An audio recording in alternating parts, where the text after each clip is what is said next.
still, it's been a couple of years since I talked to this group. It's been since before 2019. COVID. Before Yeah. COVID. Right. Exactly. So it's been a few years. So you still get an update on kind of where we're at with the wolf population. And we'll kind of go through. I'm going to start out a little bit just talking about basic wolf ecology. So these guys are basically family groups. Each of the packs that we talk about is really a family group. It's a breeding pair, and it's usually their offspring, which are pups that are born. Well, they breed, actually, that breeding pair breeds in February. The pups are born the end of April, sometimes in early May, kind of mid-May. And then the adults will generally be pretty confined in their movements during the deading season. They're going to get meat, but they're bringing that meat back to the breeding female. If it's just the pair, they're going to be pretty tight movements. But then, if those pups survive through that year, then you might have a yearling or even from the previous year, a 2-year-old in that pack that's offspring of that breeding pair. So the pack itself is actually kind of a family group. And so those pups will be weaned, stop nursing, usually in June. And they're going to hang out around that den until June. And then by around July, those pups are going to be big enough. They're going to be, 20 pounds or so. And they're going to be big enough to move out to a rendezvous site, which is typically a mile or two from the actual hole in the ground, the den. And so, but a rendezvous site is where those pups still aren't big enough to run with the adults. So they find like a wet meadow or some tall kind of mature timber next to usually a water source of some kind. And they'll stash those pups. And that's where they'll come back to get those pups. They'll bring food for those pups. And then, those pup searches aren't going to be able to travel until sometime September or even October, where they're big enough to actually travel with the pack. And so they'll be using those rendezvous sites, and they can have multiple rendezvous sites. It may not just be one. And so they'll go do their thing. Usually by October, those pups are big enough, and they're going to be running with the pack and with the adults. And then by December, they're actually just like a puppy. When you get a puppy, after 6 or 8 months, they're almost full grown. They're really lanky and don't have much mass to them, but they're tall. They grow tall. They can get big quick. So they grow up pretty fast, but they just don't have a lot of mass to them yet. But they'll appear full size almost by December. And so, just kind of jumping in, just a quick update. It's been interesting to watch federally. The wolves were actually federally delisted. So in Washington, in the eastern 1/3 of the state, this is actually part of the federal list or delisted area that's part of the Northern Rocky Mountain distinct population segment. So in eastern Washington, wolves are federally delisted. But in the western 2/3, they were delisted in January 2021. But a year later, on February 10th, 2022, they were back federally listed by court order by the federal government. The U.S. Fish and Wildlife got sued, and they ended up relisting wolves in the western 2/3 of the state. So that's federally. Statewide, they've always remained endangered. So they're endangered species at state level across the whole entire state right now. And we manage them under a conservation management plan that was adopted by the Commission in 2011. And that defines 3 different recovery areas. In each of those recovery areas, we have delisting requirements to get to sensitive, to threatened, and eventually delisted. And so we also have pretty big blocks of tribal lands in Washington too. And so we try and work with the tribal partners. And when we do the wolf plan, or not the wolf plan, but the annual report every year, we work with the Spokane tribe, we work with the Colville tribe, we've been working with the Yakama Nation to get them, working with them to try and get numbers so that we look at wolf management as a whole. We have a full picture of harvest, of population size, and what we have going on. So it's kind of a co-management with the tribes as well to get all these numbers. And then, the recovery plan, the conservation management plan, defines a pack as 2 or more wolves traveling together in winter. And so we may get wolves in the summer and find a group of wolves, but we have to make sure that they're traveling together December 31st and they're in the wintertime, whether they go into our annual report or not. And so, and a successful breeding pair is an adult male and adult female with at least 2 pups surviving to December 31st. And so, that's why when we do our counts start on January 1st, and we want to know if at least 2 pups made it, and if we have 2 adult wolves in that pack. It's pretty tough sometimes to tell male and female, you know, with the survey methods that we use, but we do the best we can on that. And to delist wolves, we'd like to see at least 4 successful breeding pairs in each recovery region.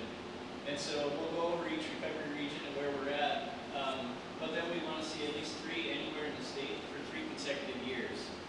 And so, or we can get there the same way if we have 18 successful breeding pairs, but we still need 4 successful breeding pairs in each of the recovery regions, and then there can be 6 successful breeding pairs anywhere in the state. And so we're actually far closer to the second thing, and you'll see as we get into it, but we're getting a lot closer to the second way that we can get there as we go through. So how do we get those numbers? Well, each year we actually will go out each of the packs where we have collared wolves. We can go in with a fixed wing plane and we'll fly over and we'll circle and we can count the wolves from the air based on the 1 collar, because in the wintertime they're traveling more often as a cohesive pack. And so if we fly 2 or 3 times, there's a good chance we're going to get a solid count of that pack at least one of those times. Sometimes they're in tall timber, sometimes we have fog or clouds, we can't get in there. But usually if we fly a couple times, we can find it and we can get in and see those animals. So these are the Tianaway pack last year. There were 3 of them in there. Just bedded down, they were up in the Alpine Lakes Wilderness. But you can see from the tracks, and we can get a pretty solid count from the air sometimes, just flying over with a fixed wing. In packs without collars, we'll go in and we can look for tracks on the ground, and we can actually do counts just by following those tracks and seeing where they all split off. And by doing that multiple times, we can get a pretty good idea how many animals are in those packs. And then we confirm that too with camera surveys, trail cameras.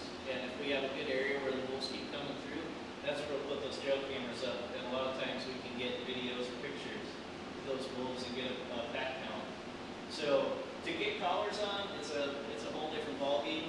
And we actually put together kind of a cool little video. And I don't know with that heater going if you'll be able to hear it, but we'll try it.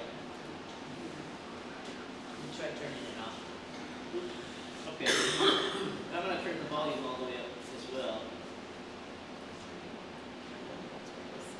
There's no microphone in here.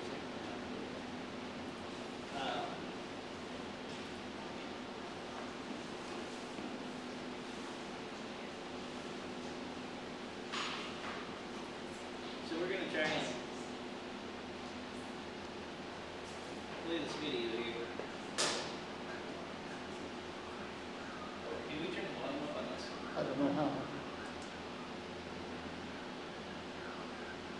You see the volume?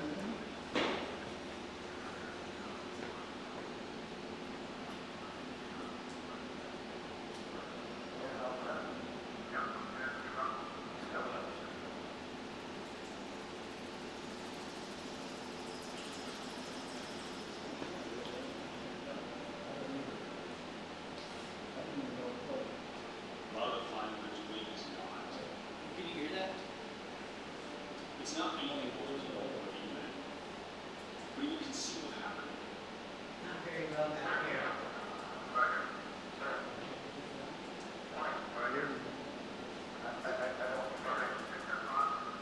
Stop it for a second.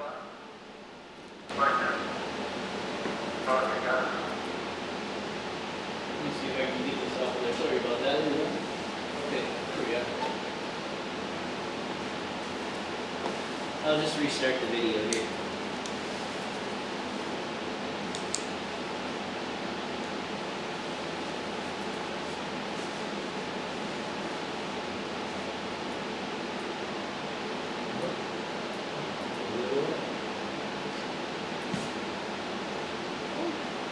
Backwards. Sorry about that. This is always a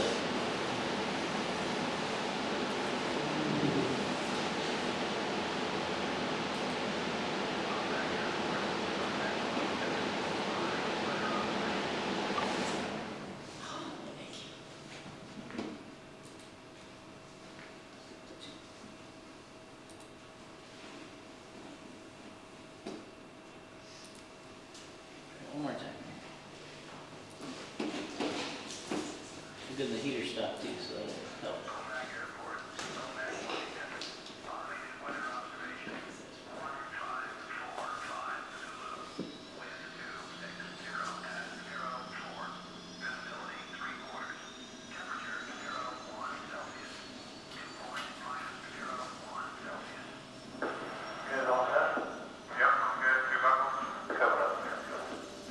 So we put this together in order to kind of give you a bird's eye view of how we put collars on and some of the work that we're doing in Washington to give you a little different perspective. A lot of the flying we're doing is not, it's not anything most people would even conceive of happening.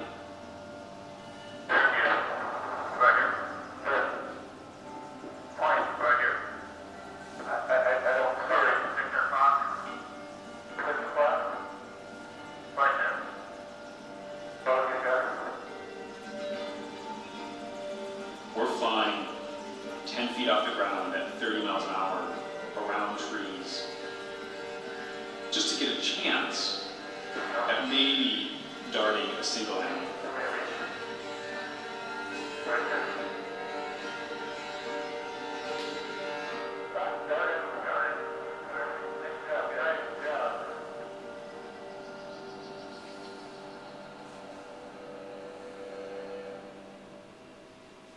We virtually had no wolves left in Washington state after 1930. And in the 90s and early 2000s, wolves started to show up in reports occasionally. But in 2008, we were able to confirm our first pack. And then from there, it's been building. So they're coming from British Columbia, they're coming from Idaho, Montana. And part of my job in monitoring the population is seeing where they're recolonizing what parts of Washington. They're showing up and trying to find them as they get here.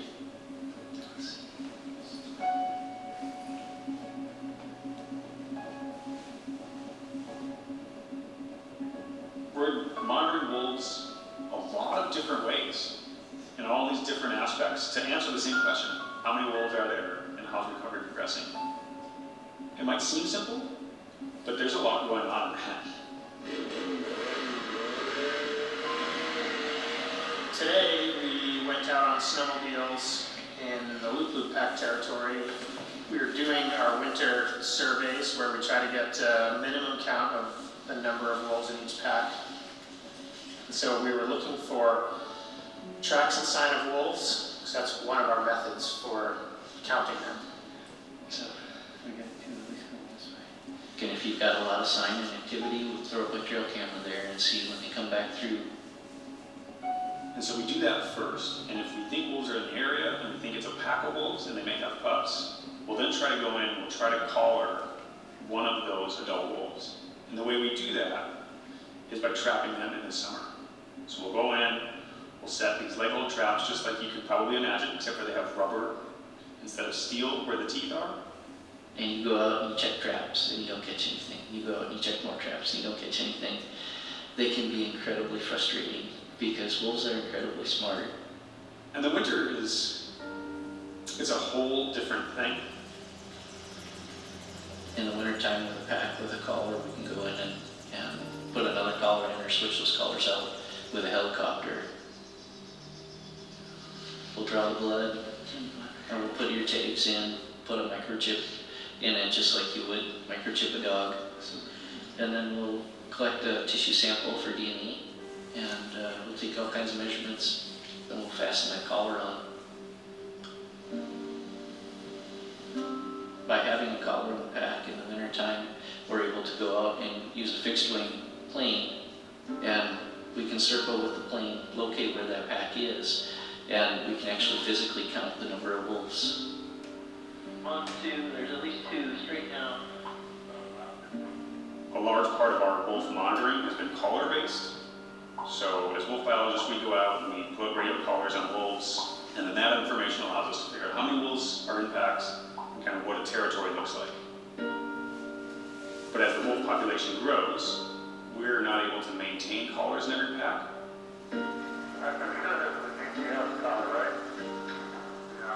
Every time you put a collar on, you're stressing that animal, you're running a risk of injury or killing the animal. risk of injuring or killing yourself if you're flying in a helicopter. More and more, the more I do it, the more I realize how dangerous it is and kind of what we're risking to do this. And then when you really think about what we're getting kind of in return, what kind of data we're getting, that's kind of when we start thinking about, are there other ways to get this data? Do we need to risk as much to do this?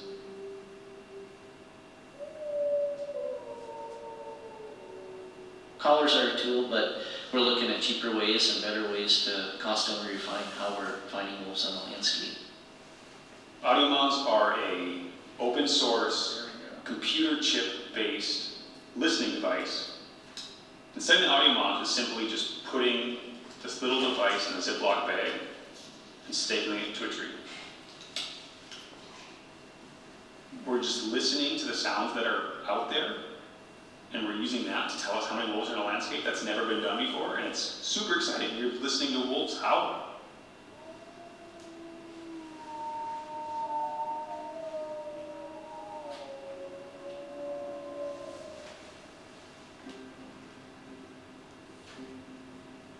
I think we gather a lot of this information because people want to know. For the folks that love to see wolves on the landscape, they want to know. For the folks that have livestock and may not love wolves and may not want to have them on the landscape, they still want to know. These animals are very normal in a lot of ways. So when I say normal, I'm not meaning like they're boring or anything like that, but that, you know, they have no idea that they're controversial and they're just doing regular wolf stuff every day. I like to say they're just another critter on the landscape, and they're not near the big bad wolf that everybody makes them out, but they're not a saint either, you know. They're right in the middle. And I just wish folks would understand that a little bit more. So.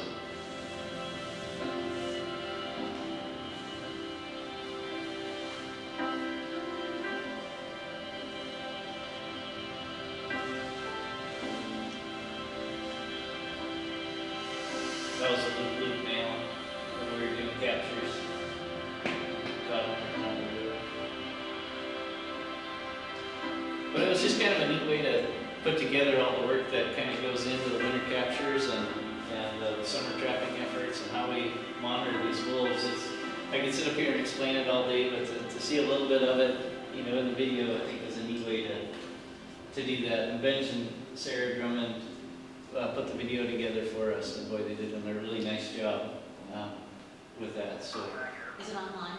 it is. It's called How to Count a Wolf, and so you can watch it again online if you want to. If you just Google How to Count a Wolf, it's on our website. So it's on our website and it's on Google as well, just on YouTube. So you know, each year we try and capture a bunch of wolves and try and get wolves collared, but wolves disperse. I mean, we have a bunch going to BC, to other places, and I'll show you a cool map of that in a minute. But collars malfunction, wolves get shot, wolves get killed by all kinds of different things. And so trying to maintain collars and trying to keep tabs on each of these packs can be really tough. And in 2021, we captured 17 wolves from 12 different packs. Total throughout the course of that year, we monitored 29 wolves from 20 packs in 2021. Right now, with our winter captures and our summer effort, we've got 32 wolves that we're tracking, but that could change by tomorrow if I get a mortality or collar malfunctions or something from 15 packs. And so we have more work to do in spring. It's kind of a never-ending. It's good job security if folks want collars out there to try and keep collars in packs. But that's kind of where we're at right now.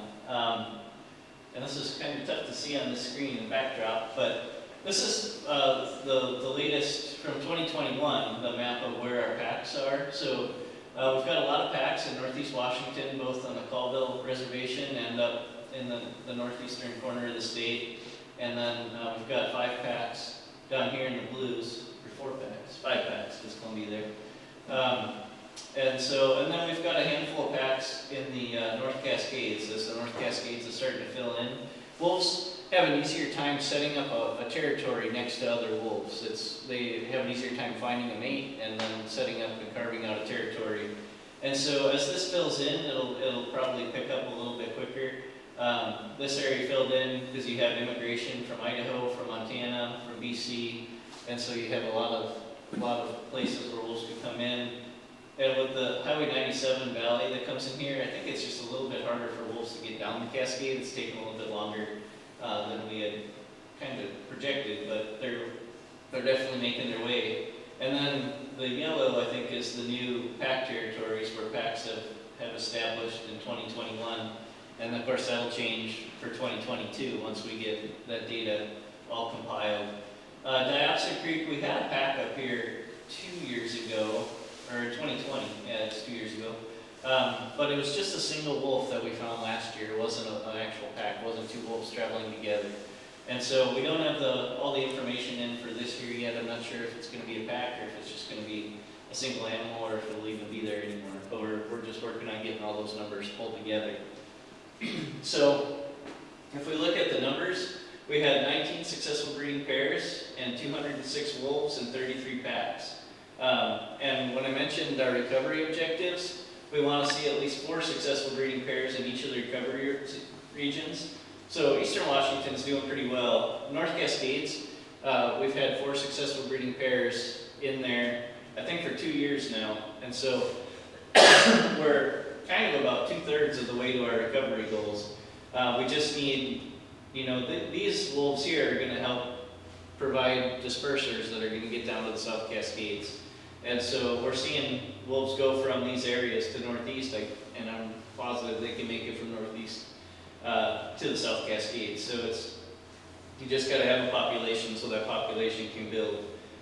So, if someone asked me, I'd say we're probably 2/3 of the way there to our recovery objectives in 2021. Our population's been steadily growing.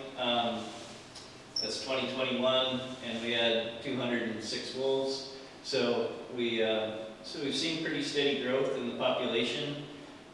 We've seen pretty steady growth with successful breeding pairs, but it's kind of topped off in Northeast Washington. We aren't seeing that steady climb continue because we're kind of hitting that saturation point of the number of packs that we'd expect to see in Northeast Washington. Where I would expect to see a climb now is in the North Cascades, a recovery region, and then eventually in the South Cascades, we'll get on there once they start getting packs established in the South Cascades. Excuse me. So our successful breeding pairs, this is a map of those successful breeding pairs. We had quite a few in Northeast. We had a handful in the Blue Mountains, and we met our recovery objective that we had lined out with 4 successful breeding pairs in the North Cascades. We did not have a successful breeding pair in the Teanaway or Shady Pass pack. That was the first year that pack established. We have since had 2 wolves, well, 1 wolf that we had collared go down into the South Cascades and is hanging out down in the South Cascades, and we know it's been traveling with another one all summer long. And so, yeah, it's pretty cool that we actually do have our first pack now. It's after December 31st, so our first pack in the South Cascades. It's not out in the annual report yet, but it's we know that we have 2 wolves traveling together, and they're still there. So. Can we go back just a couple slides so I can see the total packs again? Sure. 2 slides. You want There's one forward. one forward? This one? Yeah, Sure. thank you. Agenda.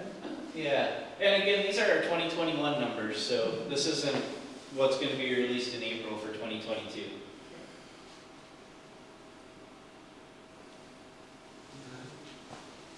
But the number of wolves is probably gonna increase though, right?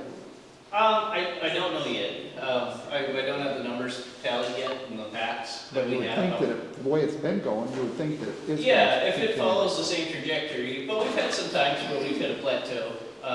It just kind of depends on a lot of different things, mortality and just how those packs have kind of managed. So we'll see if it continues. I would expect it to continue to grow like that. But this is one of those things that can affect that growth. And last year, 2021, we had 22 legal tribal harvests, so they can harvest wolves on the Spokane Tribe and Colville Reservation. And so they did have 22 harvests in 2021. We had 4 struck by vehicles. We had a couple that were under investigation by enforcement for human cause. And then the depredation removals. So when we have interactions with livestock, occasionally the agency, we have to go in and remove some wolves from a pack to try and deter them from depredating on livestock. And so, you know, we always monitor those mortalities every year. And then the other way that, you know, we might lose wolves is through dispersal. And so this is a cool map that Lizanne Petraka, who was a postdoc at UW, she was doing some population modeling for us to look at time to recovery based on our goals and basically how sustainable is the population right now. And so she put this together just as the location data that we've had. And you can see these are locations of one wolf, and then I think another one will start out. And so this is over time. So there's a time scale. This is 2012, and then going up, and then that's their dispersal as they go. So when those pups, that we call them at a year old or 2 years, sometimes they just shoot off and disperse some long distances. So this is over a 10-year time frame. And you can see the wolves that have dispersed all the way up to the Front Range of Montana, down to Yellowstone. So these wolves can cover a lot of ground, and when they go, they just make a beeline for it. But it's pretty neat to watch those trajectories over time as those wolves are dispersed. So when anybody tells me, hey, I had a wolf report in the South Cascades or over here, I'm like, yeah, wolves can do it. It's definitely possible. And so I put a lot of weight on checking all those things out, or talking to our local district biologist or conflict specialist, some of those folks. If, hey, I got this call of a potential wolf report, can you check it out, or maybe pop a camera up or talk to that reporting party. And so, you know, but really, when you look at those distances of what they can move, nowhere in the state's off limits to what they can disperse to. So it's kind of cool. It's a neat little graphic to show that dispersal potential. This is over time, just how the population has grown. So in 2008, we got our first pack with a cow pack, and then it's kind of built from there to 2 packs, 3, 7, 9, 13, 16, all the way up to 33 packs, and from 5 individuals in 2008 up to 206. And so we're seeing an average population growth of about 25% over that time frame. And last year it was about a 16% population growth. We've had a couple of years where we've had some plateaus in there, 2% growth, 3% growth, but then we've had some pretty good years as well. I expect to see when the Cascades start taking off like Northeast Washington did, that's going to grow quite a bit quicker. I don't think Northeast Washington is going to contribute a ton of growth, pretty much because we've kind of hit that point where a lot of the packs are already established there. And then we just monitor mortality and then the amount of depredating packs. So we had 18% of our packs that had at least one interaction with livestock, which means even though we have a lot of overlap between livestock and a lot of other areas, 70 or 82% of the packs, we don't have any issue with livestock. Even though there's a lot of overlap between livestock, they don't depredate on. And so we try and jump on that as quickly as we can. We've got some guiding documents if you're interested. Our wolf conservation management plan talks about interactions with livestock, but we also have a wolf livestock interaction protocol. I apologize, the text isn't that big, but that protocol helps define when are we going to react if there's depredations on livestock. And a lot of times we're going to try, if we have one depredation, we're going to try and get a bunch of non-lethals out there, work with the producer that's affected. Try things like flattery, which is flagging. If it's a calving operation, we might be able to put that around smaller pastures to keep wolves out. If it's a collar pack, we might be able to utilize like a rag box, which is an electronic tool that if the wolves come close enough, the VHF from the collar will trigger it to play loud noises and things to scare the wolves away.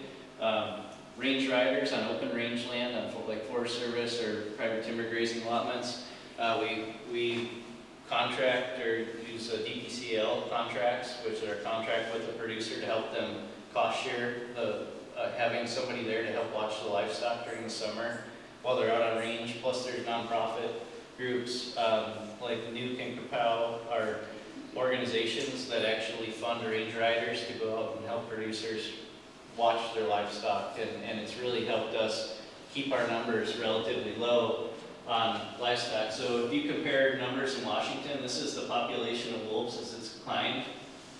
This is the interactions with livestock, the depredations that have occurred.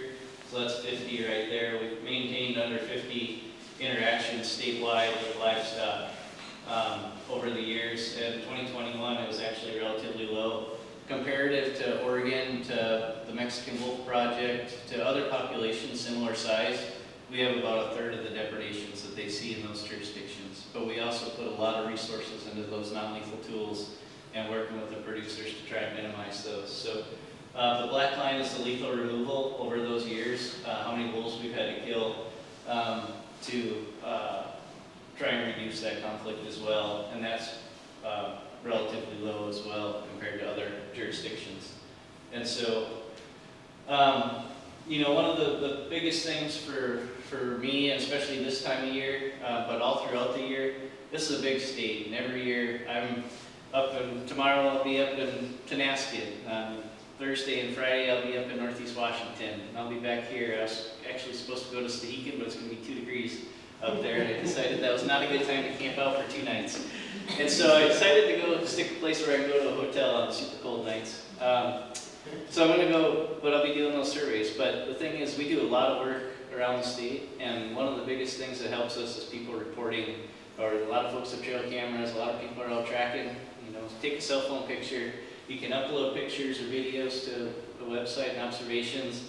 And obviously all these reports and everything in King County and downtown Seattle are probably not legit wolves, but there's a lot of them, you know, where folks can upload a picture, and it really helps us out to find new packs and see where activity might be that we might be missing. And so we really value those things. And so I'm going to leave it there tonight, just kind of a quick, short, not so short presentation, but love to have questions. I think a lot of the, you know, the benefit to these are being able to talk in person, and if I can answer questions, I'll do my best. If not, I'll have Kevin do it, because he's good at that. Or Mike. So, How many range riders are you got? Besides, you got one in Cle Elum, I'm up Tianaway or something. Yeah, we did have a range rider in Cle Elum. Last year they rested that pasture. There were some cows in theirs, but the main pasture in the Tianaway was rested. Across the state, Uke and Kapow had quite a few, I think in the neighborhood of like probably 40 total. I'd have to go back, it's in the annual report. But with the multiple organizations and our contract range riders, the DPCL, cost shares and things, you know, it's the producers that are interested in getting involved. We try and help them as much as we can with that stuff. I don't know, Kevin, do you know how many, or Mike? No, I don't remember offhand. It's you check out our annual report though. It's in there under the livestock section. When you say a range rider, do they have to be mounted on horseback, or can they be on foot or on a motorized vehicle? All the above. So some of them are running around on quads, some of them are in pickup trucks, some of them are hiking, you know, through an even smaller pasture.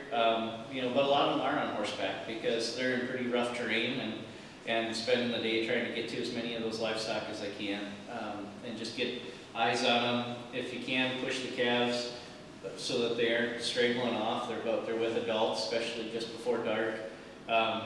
You know, and that's a lot of the stuff. Well, the calves will go off and feed in the evening and in the dark. And you want to, if somebody can go through those bigger pastures and kind of congregate those calves with adults before they tuck in for the night, they're going to be a lot more resilient to wolves coming through. And even if you could just get them to the smaller openings where there's places that there's some defensive cover, or not defensive cover, but some space where they can see wolves coming and the adults are there to protect calves.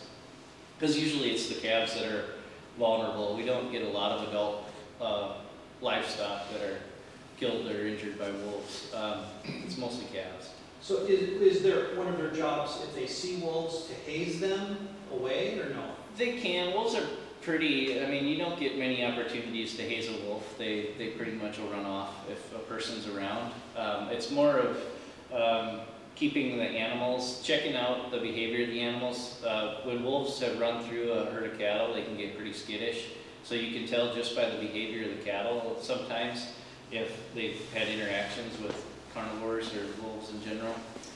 So they look for that, they look for injuries. If there's injured or dead livestock, we want to pull those off the range so they don't become an attractant for wolves. Even if they weren't killed by wolves, you don't want a dead cow laying in the middle of the live cows, because that's going to bring wolves in. They can smell a carcass from miles away, and they'll come in to feed on that carcass, regardless if they killed it or not. So that becomes an attractant, and it also makes those calves more vulnerable if they're around that carcass. So they, we'll get that carcass out of there. They'll get sick or injured livestock off the range, so they aren't vulnerable to attack. They'll get them back to the farm where they can doctor them up and take care of them.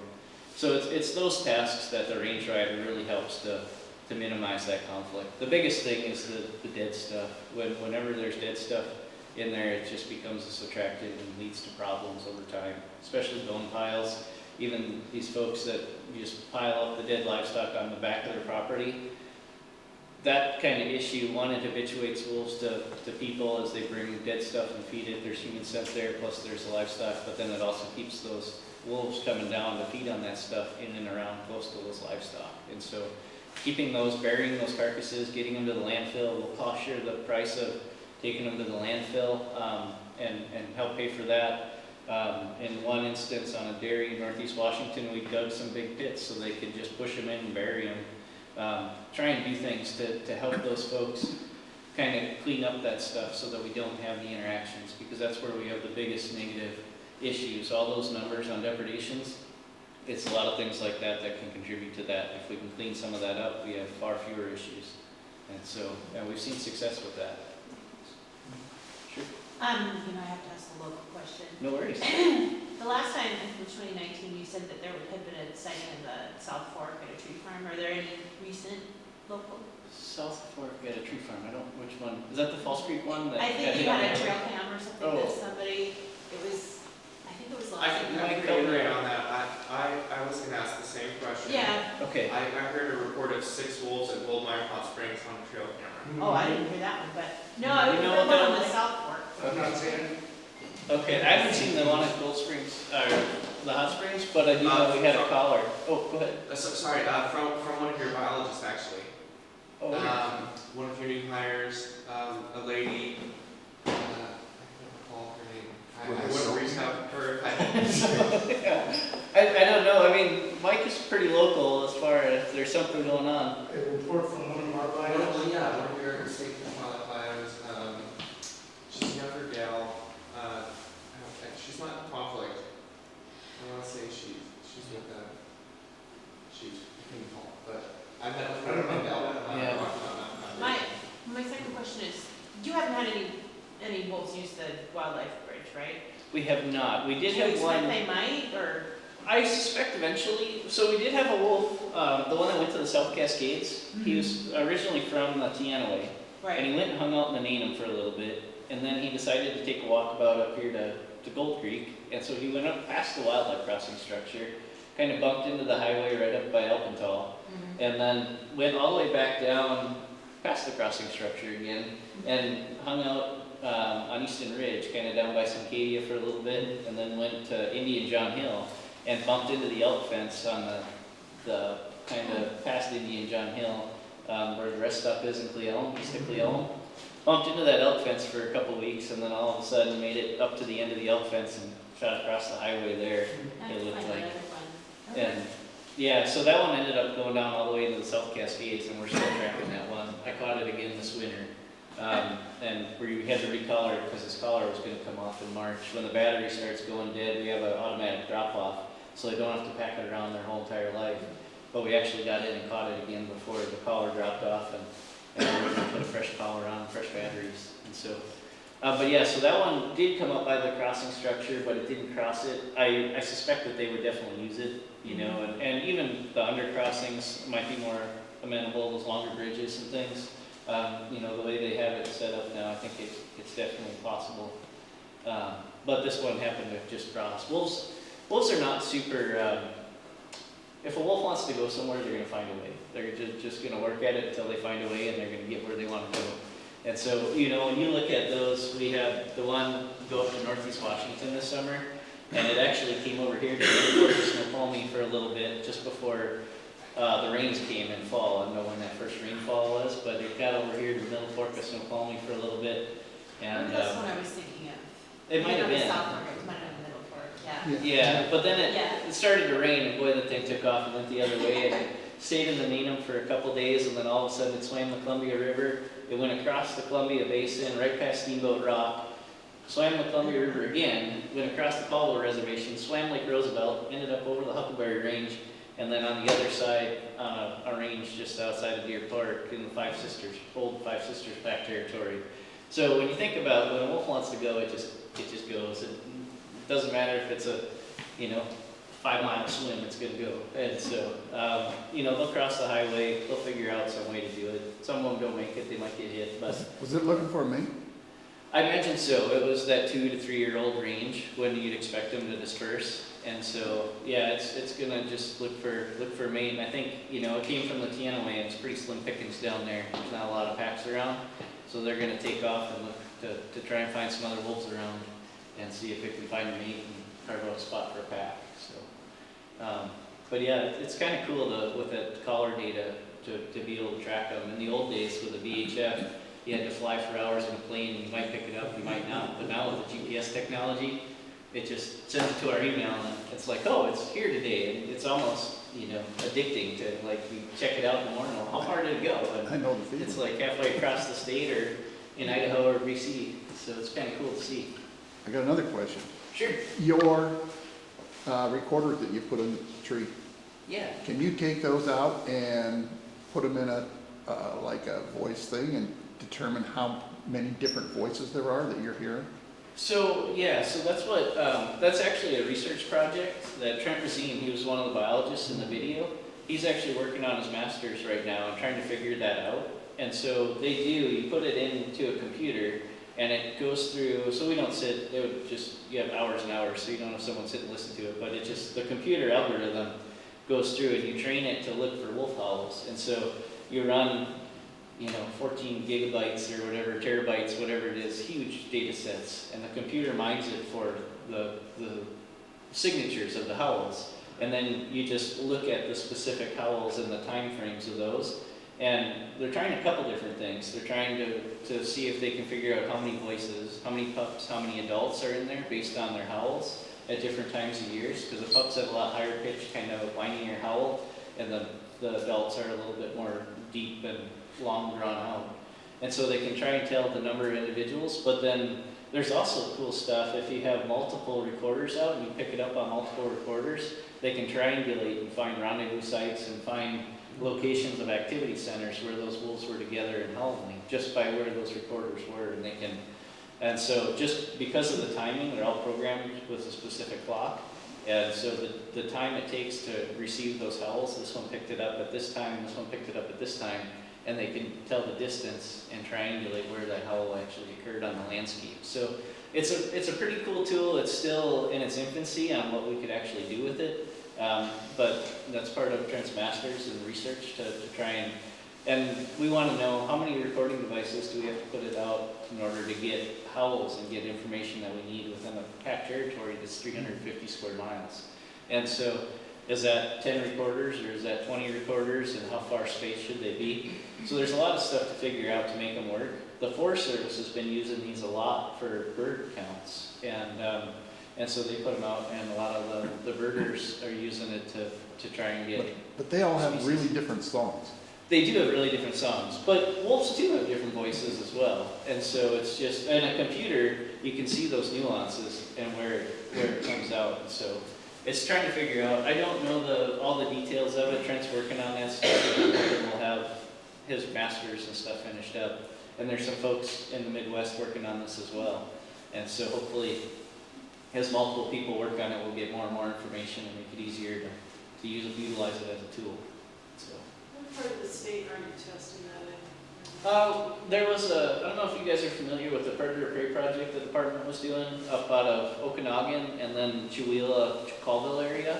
There were 2 study areas on that. And so they had wolves collared, they had cougars collared, they had mesocarnivores, the coyotes and bobcats collared, they had elk collared, they had whitetails collared, and they had mule deer collared, all in these study areas. And so there was multiple graduate students from University of Washington working on that project.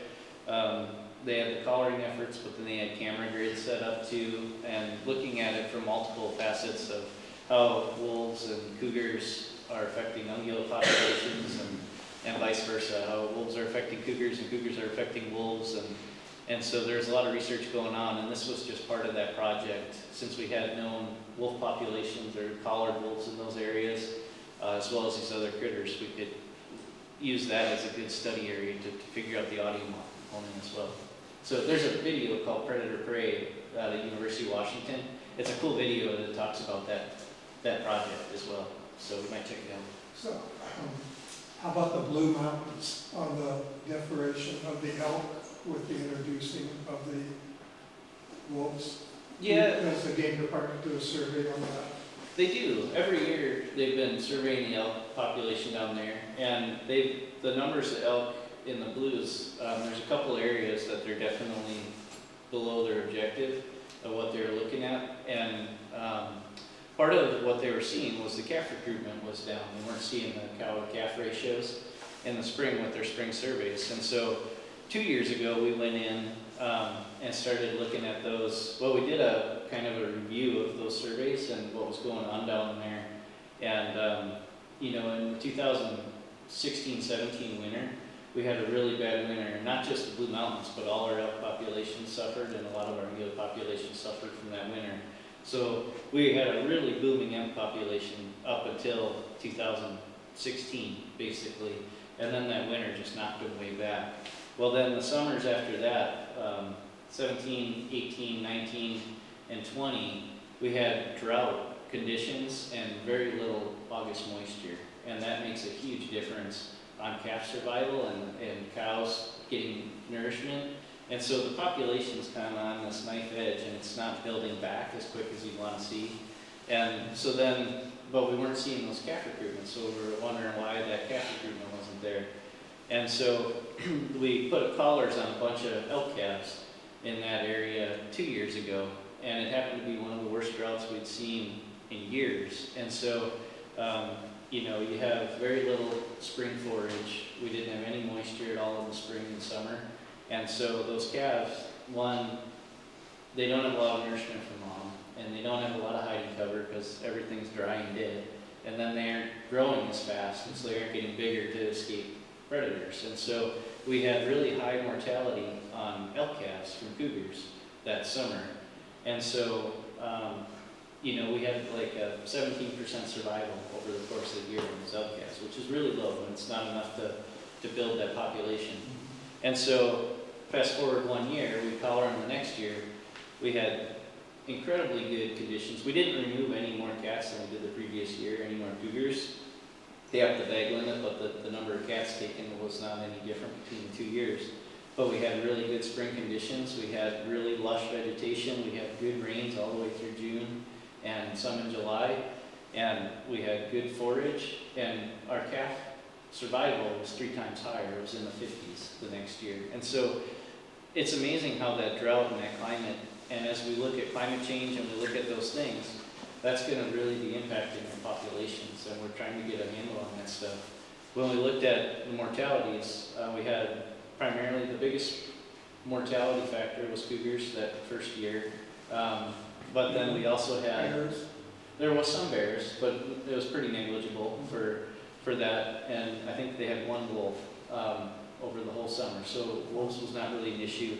They had malnourishment, they had some signs of other diseases in there, so that really drought summer. The next year, they had far less of the other stuff. They had far less predations on those calves, and we had 57% survival rate or some ballpark like that. It was 3 times higher. And so just having that moisture, just having good forage, they have hiding cover, they grow a lot faster, they can evade predators a lot easier with good nourishment, and so that stuff makes a huge difference. And so it's still a lag because those cows come into the fall, you know, but now it's, you know, they still got to have calves, and now we got to have another good year to still get that build. But, you know, it was just amazing to see the 2 different years. They were completely different years. And, Well, I know the hunting has just really gone downhill about the last 5 years. Yeah, and like I said, Maybe fires too. There's been a lot of fires in the Blue Mountains on both sides, Oregon and Washington. absolutely. Yeah, we had some big fires roll through, but it's that drought. If they've got forage and they got good food to eat, they're gonna do great. But if we get really dry summers like we had from 2016 on, those dry summers up until this last year have been terrible for growing elk. And so we just gotta get those summer rains and doing those rain dances to get that back so they can actually start growing. But it's amazing how they can evade predators and do well when they got good conditions. So it's been kind of interesting to look at that, and I think we'll probably be calling calves again this year to see a third year. But we've had very complete different years in the calf study that they're doing. So it's really hard to make heads or tails of that. It's going to take probably several years to figure it out. So, Thank you. yeah. Yes, sir. I wanted to just make a comment on Harold's comment earlier. I've been working with some Seattle Public Utilities. They have some acoustic monitors out, and a lot of the bird calls actually do get mistaken for other bird calls. They're a lot of the acoustic monitoring equipment is very sensitive, so it's really difficult to differentiate between, for instance, like an American robin and a marble murrelet. One is very significant, one not so much. For sure. And they trip the same frequency on the monitors. Oh, interesting. Yeah, so you get a lot of false positives for Yep. murrelet in areas that have American robin in them. Well, I think that's where that training data is so important to go through, and that computer learning. I mean, it's still a new technology too. It takes time to get that stuff to figure it out. So Yeah. Trent's working through all those details. And What was Trent's last name? Racine. Racine, okay. So ROUSSIN, Okay. and he's kind of working through those details now. But it's we put a lot of audio moths up at known rendezvous sites and den sites, and we've got coyote howls and all the things that sound like wolves, so that the more information we can feed it, so the computer can differentiate that stuff, the better. But it's you got to get all that training data, and then you got to you still have to figure out how much it's false classifying stuff. Yeah, there's When big, you listen, can you hear the difference between the robins? Is it just confusing the computer? Or the No. people as well? but there's like 5,000 entries. So you're not assuming it's not real. you're not going to sit there and listen to 5,000 different bird calls for one species. So yeah, you need this. You need the training to sort through it, because that's way too much time for someone to sit through. But like when you play the first one, you can tell that was a robin clearly. The second one, robin, like it's not that. Yeah, I'm not quite sure. Cornell Labs is great Yeah. if they provide kind of that learning for birds, but I don't know who's doing it for wolves. Yeah, well, I think we've worked with them down in Oregon, Yeah. right? Yes. Yeah, so I think Trent's worked with them a little bit, and the Forest Service has some folks that are trying to figure this stuff out, and so working with them to try and share data, and it's a learning experience that I don't think anybody has it dialed in perfectly yet, so We're all figuring it out. trying to figure it out for sure. But it's a cool technology, and I think it could be really helpful in the future. So I have another question. If you were to have a guess, based on little pinpoints you've seen of wolves out in the Puget Sound area, what is more likely them coming through the I-90 corridor from east to west or north to south? I think probably, from what I've seen so far, and I don't have a lot, but I've seen them dip over in a couple spots. In the Cascade River area by Stehekin, I've seen them dip over on Highway 20 and come across the top through BC and drop in on the backside of Pasayten. We've seen them obviously come across I-90 corridor and then Middle Fork, Snoqualmie, coming up over the pass. South of there, I don't have any data to tell other than the one that went straight south, but didn't cross over. So, but yeah, kind of the White River. I think it's the Swaddle. Is that what it is? The Swaddle that's on the other side of the White River. So we've seen a couple kind of touch their foot over there, and I'm always looking. I'm harping on these guys to get their cameras out and check their cameras, and they're running cameras over here. I couldn't do it without the whole fleet of folks helping to find this stuff. And like I said, the public observation I mean, these guys putting their cameras, I can't get around, there's 3 of us, we can't get around the whole state to do all this, so we rely on a whole fleet of other people, by us a conflict enforcement and public.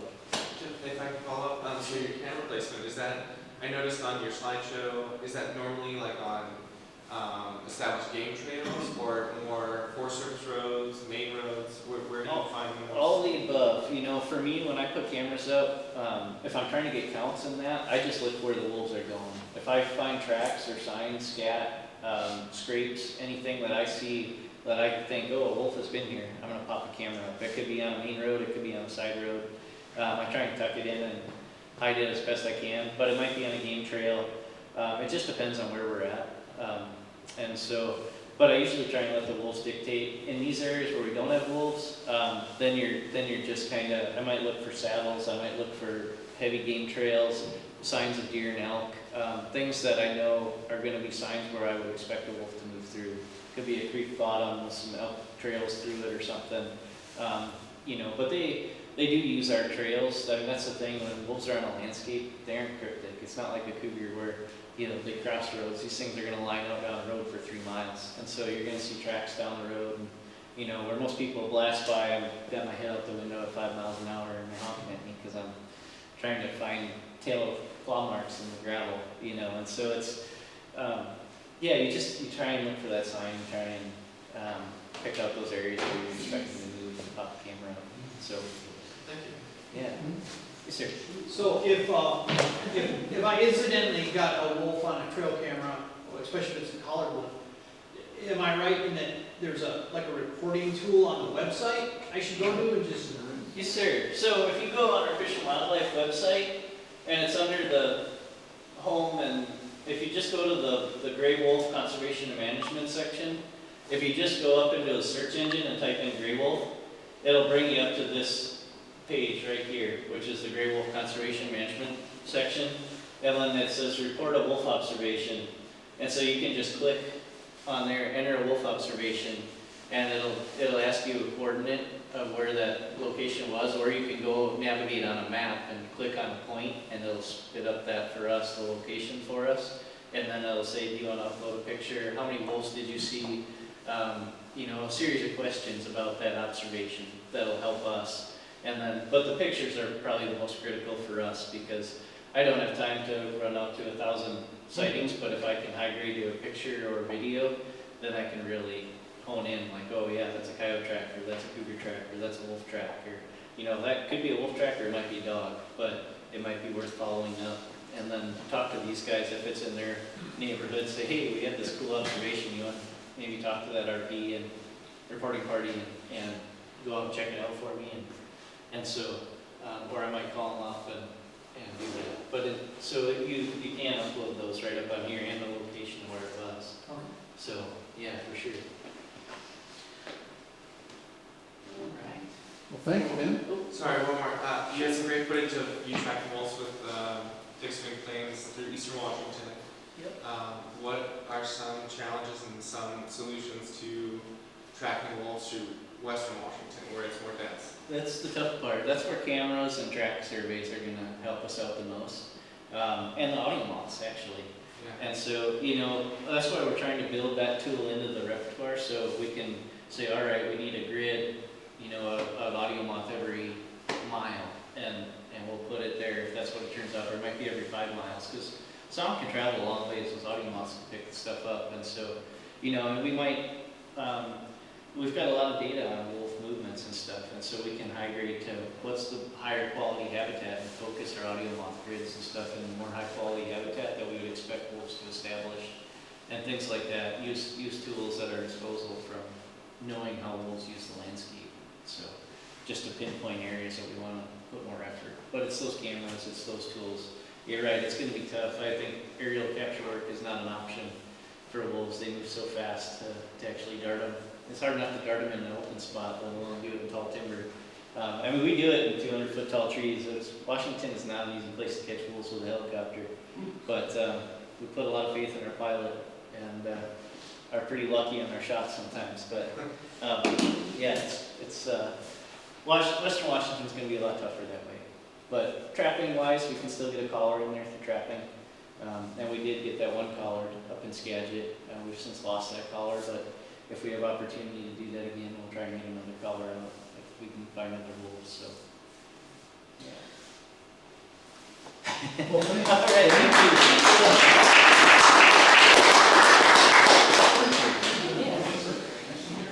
Do you want to try to see the nurses right there? Redhead, right there. This one right here. That one, right there. They were just ready.